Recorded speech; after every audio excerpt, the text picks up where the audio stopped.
La parole est à notre collègue Alain Marc pour le groupe Les Indépendants, République et Territoires. Madame la ministre, la SAM, entreprise du bassin de Decazeville-Viviers, fabrique des moteurs pour Renault. Or, le tribunal de commerce de Toulouse vient de prononcer la liquidation de l'entreprise, jetant ainsi 333 employés au chômage. Ce bassin industriel, qui avait 38 000 habitants il y a 50 ans, n'en a plus que 18 000 aujourd'hui. Cette perte d'emploi est considérable pour ce petit bassin économique.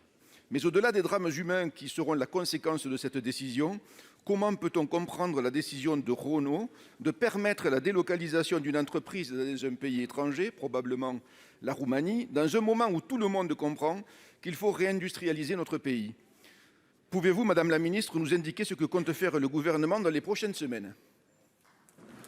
Pour vous répondre, la parole est à Madame Agnès Pannier-Runacher, ministre déléguée en charge de l'industrie. Vous avez la parole. Merci, Monsieur le Président, Mesdames et Messieurs les sénateurs, Monsieur le sénateur Marc. J'aimerais, pour commencer, Monsieur le sénateur, avoir un mot personnel pour les salariés de la SAM, dont j'ai rencontré à de nombreuses reprises les représentants. Le choc est terrible. Vous avez l'impression que votre monde s'effondre. Vous n'êtes pas responsable de la situation. Ce n'est ni la qualité de votre travail, ni votre engagement qui sont en cause. Et vous me trouverez toujours à vos côtés. Depuis maintenant 2 ans, avec Bruno Le Maire, avec Carole Delga, la présidente de région, avec Arnaud Viala, le président de département, avec les parlementaires, avec les élus du territoire, nous avons cherché un repreneur. Depuis 2 ans, l'État a mobilisé tous les outils pour éviter la liquidation judiciaire de l'entreprise et rendre possible cette recherche de repreneur. Notre responsabilité collective est maintenant de donner un avenir aux salariés et au site de Decazeville. C'est ce que nous faisons en demandant à Renault de proposer un accompagnement financier et social exemplaire. C'est ce que nous faisons avec Elisabeth Borne en mobilisant le fonds Fonderie. Vous savez que ce fonds Fonderie, spécifiquement sur les aspects sociaux de la transformation de l'automobile et de la filière fonderie, accompagne les salariés dans leur rebond professionnel en proposant des financements de formation, de mobilité, de création d'entreprises renforcées pour leur donner cet avenir professionnel. C'est ce que nous faisons en mobilisant le dispositif Choc industriel pour créer de l'emploi industriel sur le territoire de Decazeville.